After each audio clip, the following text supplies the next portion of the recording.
नमस्कार दोस्तों, स्वागत है आप सभी का। मैं हूं मुकेश। दोस्तों, आज हम पढ़ेंगे गुणा करने की एक निंजा टेक्निक। बहुत ही शानदार टेक्निक है और उस टेक्निक अर्थात उस सूत्र का नाम है सूत्र निखिलम, यानी कि निखिलम सूत्र। एक वैदिक गणित का पार्ट है ये और इस सूत्र के द्वारा हम बड़े से बड़ा गुणा बड़ी आसानी से कुछ ही सेकंड में कर पाते हैं। ट्रेडिशनल तरीके से, परंपरागत तरीके से जो हम छोटी क्लासों में सीखते आए हैं, उस गुणा करने में अधिक वक्त जाया होता है। लेकिन ये जो निखिलम सूत्र है, इसके द्वारा बहुत बड़े से बड़ा गुणा चंद सेकंडों में हम गुणा कर सकते हैं। देखिए कैसे करेंगे। इस गुणा को समझने से पहले मैं आपको आधार और उपाधार के बारे में बताना चाहूंगा। एक तो होता है आधार और एक होता है उपाधार। इसके बारे में आप समझ लो, उसके बाद में हम गुणा पे चलेंगे। देखो, मैं आपको एक सीधे तरीके से बताता हूं, बिल्कुल सूक्ष्म और सरल तरीके से। आधार क्या होता है? जैसे मान लो कोई संख्या है, मान लो 101 है तो 100 के आसपास है, 12 है तो 10 के आसपास है। यानी कि आधार जो है वो हो सकता है 10, 100, 1000, 10,000, ऐसे एक एक एक जीरो बढ़ाते चले जाओ। यानी कि ये आधार हो सकता है। आधार उन संख्या को निकलता है जो या 10 के आसपास हो, 100 के आसपास हो, 1000 के आसपास हो, 10,000 के आसपास हो, उनका आधार निकलता है। आधार हो कौन कौन संख्या सकती है? आधार हो सकता है 10, 100, 10,000 ऐसे।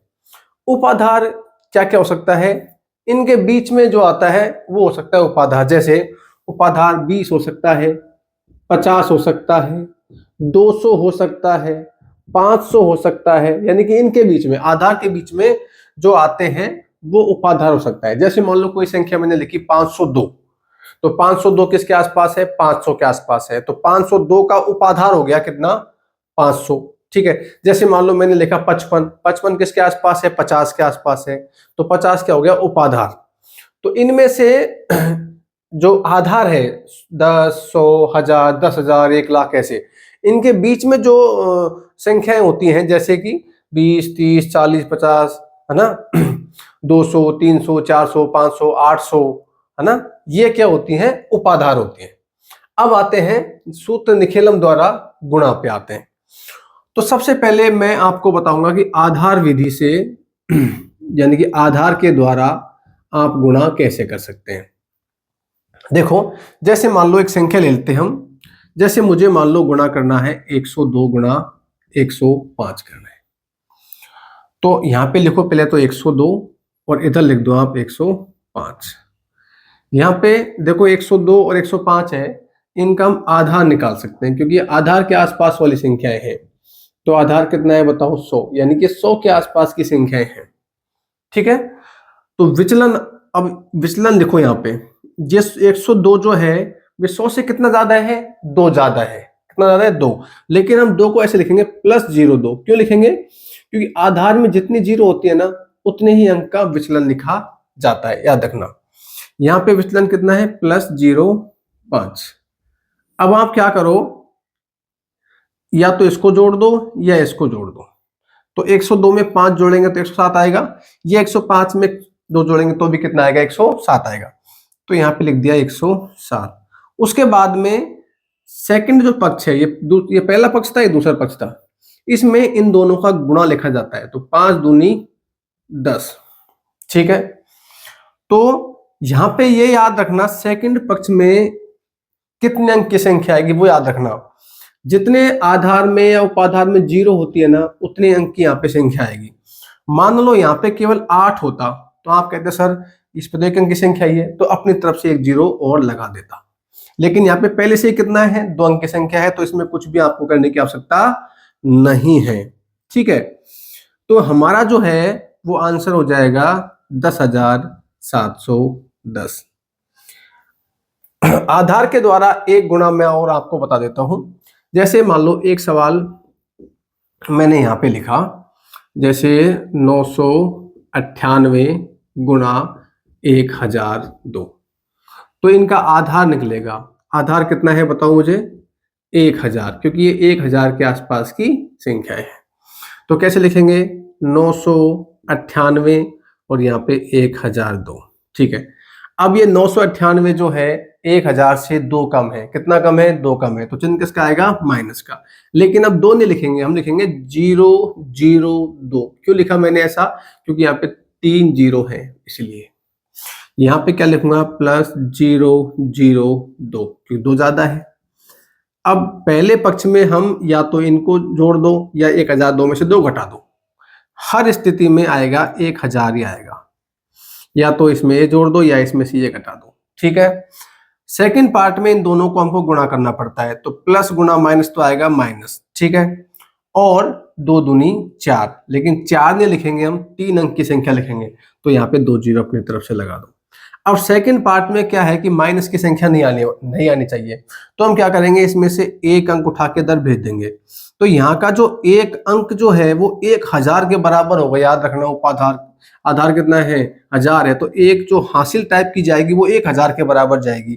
तो यहाँ पे कितना बच जाएगा? 999, ठीक है। अब यहाँ पे हो जाएगा 1000 माइनस 004, तो 999। अब घटा दो इसमें से, तो ये बचेगा 996। ठीक है दोस्तों, ये हमारा आंसर आ गया। अब मैं आपको बताऊंगा उपाधार से हम किस प्रकार से गुणा कर सकते हैं। उपाधार की हम बात करते हैं, तो देखिए उपाधार विधि से, जैसे मान लिया जाए कि हमने एक गुणा करते हैं 52 गुणा 55 कर दिया।